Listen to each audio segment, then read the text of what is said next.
উত্তর পূর্বাঞ্চলের ছোট্ট রাজ্য ত্রিপুরাতে বাংলাদেশ থেকে অবৈধ অনুপ্রবেশ প্রতিদিন জারি রয়েছে। এই অবৈধ অনুপ্রবেশ রুখে দেওয়ার জন্য এবার সরব হল রাজ্যে বিজেপির শরিক দল তিপ্রামথা। রাজ্যপালের নিকটে দাবি জানানো হয়েছে ভারতবর্ষের সরকার অবৈধ অনুপ্রবেশকারীদের বিরুদ্ধে ভারতবর্ষের অন্যান্য রাজ্যে যে ধরনের আইনি পদক্ষেপ গ্রহণ করছে একই ধরনের পদক্ষেপ যাতে ত্রিপুরা রাজ্য গ্রহণ করা হয়।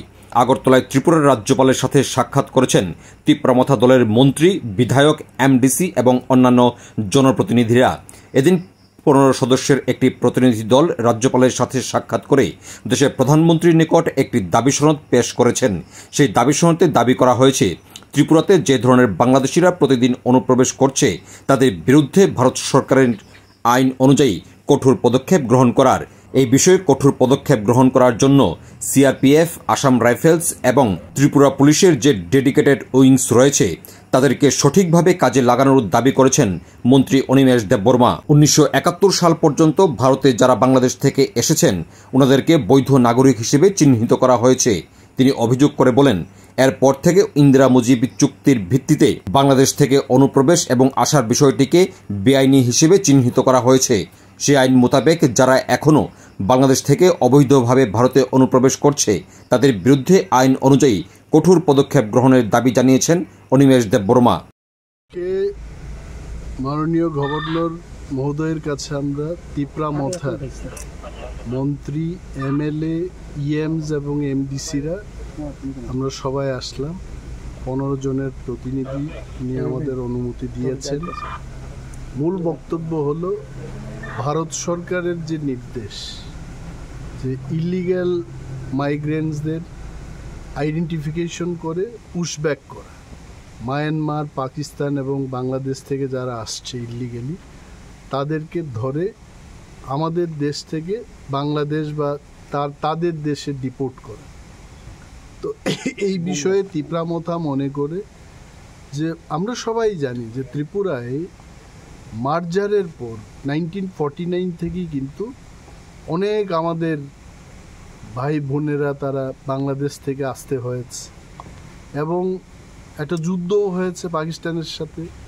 1971-এ যখন বাংলাদেশ গঠনের জন্য যুদ্ধ হয় সেই কালে সরকারি তথ্য অনুযায়ী আমাদের এই ত্রিপুরা রাজ্যে আমরা যারা, আপনারা সবাই যারা ত্রিপুরার, আমরা স্বীকার করে নিয়েছি যে 6,09,000 রিফিউজি যারা বাংলাদেশের বা সেই কালের পূর্ব পাকিস্তানের লোক ছিলেন তারা এখান থেকে আর যাবেন না, এখানেই থাকবেন। তো আমরা আদি ত্রিপুরার লোক, তিপ্রা বা বাঙালি, মণিপুরি যাই আমরা আছি, প্লাস 6,09,000 আমরা হলাম ভারতবর্ষের ত্রিপুরার অ্যাকচুয়াল নাগরিক।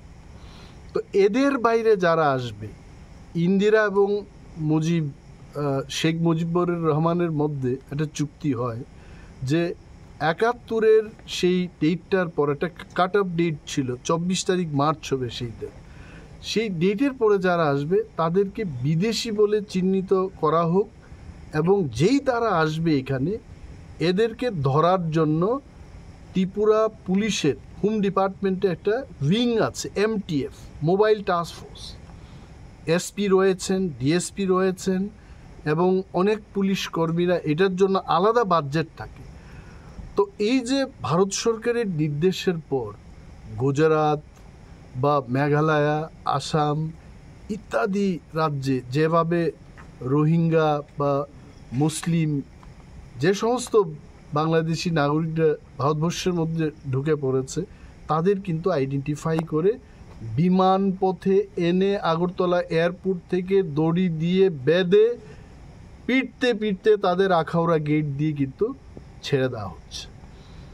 তো আমরা এজ এ পার্টি মনে করি যে এইখানে যে ধরনের স্টেপ হওয়া উচিত সেই স্টেপটা হচ্ছে না।